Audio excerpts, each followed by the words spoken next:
We are living in the golden age of the Silicon Valley sage. If you spend 10 minutes on the internet and the algorithm knows you're either male or have any interest in philosophical topics whatsoever, you'll be told that the secret to a perfect life is simple. Stop caring about what you cannot control. Meditate like a Roman emperor. Journal. Clean your room. Work as much as possible. Become a Stoic. Stoicism has become the ultimate operating system for the 21st century. It is the philosophy of the billionaire, the burnt-out intern, and the fitness influencer alike. In 2020 alone, print sales of Marcus Aurelius' Meditations spiked by 28%, while ebook sales of Seneca's Letters from a Stoic skyrocketed by an incredible 356%. We aren't just reading philosophy. In times of international crisis, we seem to be consuming it as a survival mechanism. But there's a problem. In our rush to turn this ancient wisdom into a productivity tool, we have created a mindset monster.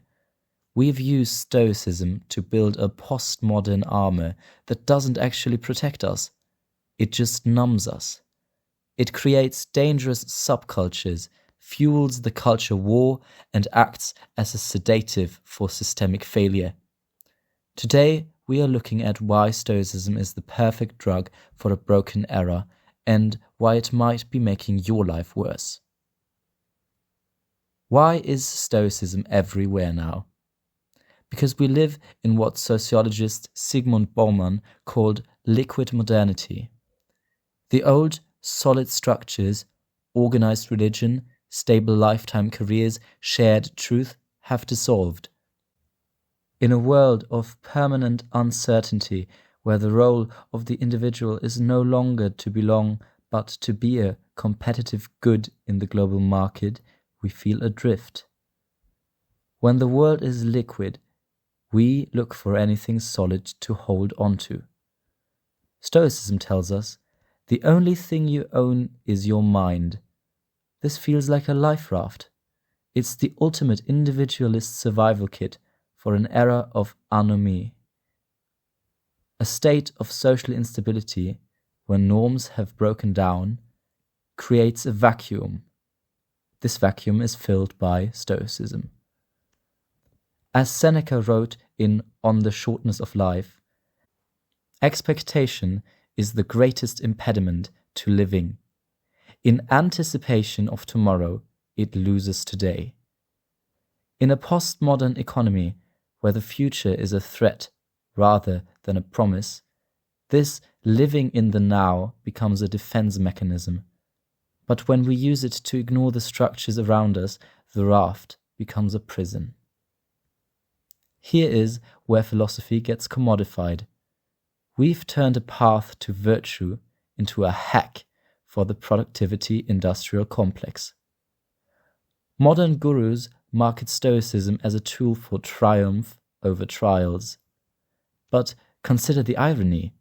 Stoicism, a philosophy about realizing how little material wealth matters, is now the favorite tool of the world's wealthiest people.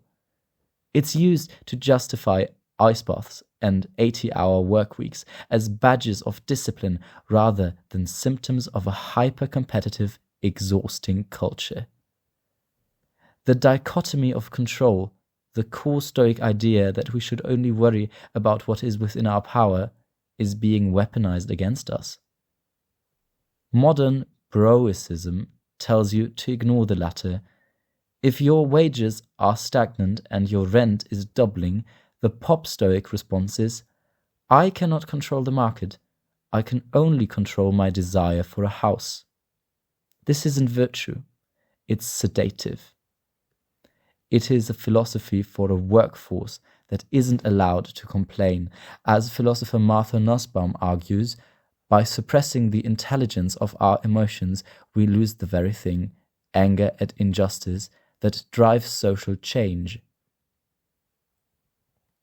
This internalized Stoicism has found a dark home in the alpha male and incel communities. Here, self-optimization is an addictive, subcultural imperative. Strive or die. In these circles, Stoicism is often misunderstood as a macho suppression of all feeling. They confuse apatheia with being a robot. They use it to justify a radical subjectivism. If I control my mind, I can ignore anyone who disagrees with me. Yet, Marcus Aurelius would have been appalled by this hyper-individualism. He famously wrote, "That which is not good for the beehive cannot be good for the bee." The modern lone wolf Stoic ignores the most important Stoic concept, Oikeiôsis, the idea that our concern should expand in concentric circles from ourselves to our family, our city, and eventually the entire human race. Modern Bro-icism stops at the first circle. It fosters societal resentment because it teaches men that strength is the ability to be unaffected by others rather than the ability to be useful to them. There is a profound psychological cost to this armored life.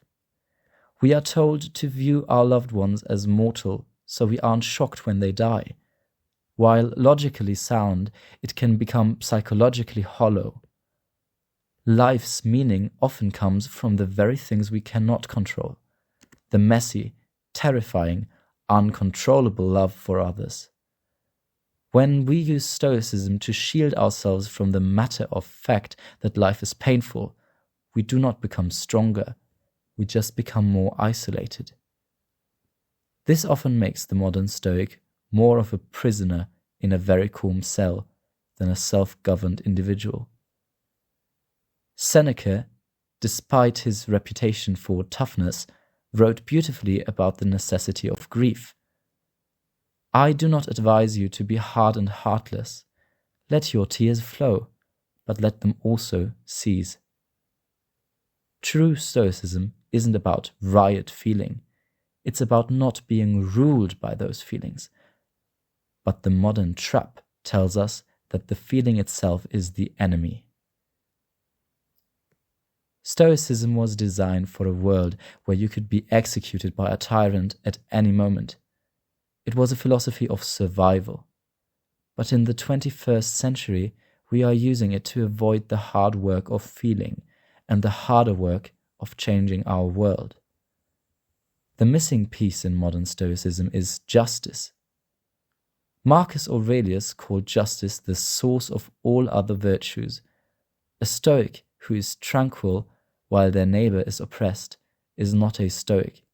They are a coward. If we want to escape the Stoic trap, we need to move from passive resilience to active agency. We need to be shaken by the world, not irritated and aggressive, but awakened. As Seneca reminds us, no one can live happily who has regard to himself alone. You must live for your neighbor if you would live for yourself. The Silicon Valley sage wants you to think Stoicism is a shield you wear to become an invincible, productive unit. But the original Stoics knew it was more like a bridge, a way to connect your internal character to the common good. Maybe the answer isn't to be unshakable. Maybe we need to be shaken enough to care. Don't just optimize your reaction to a broken world. Use your clarity to help fix it. If you enjoyed this video, I encourage you to hit the subscribe button. We're just getting started, so stay tuned. Stay skeptical, stay forked,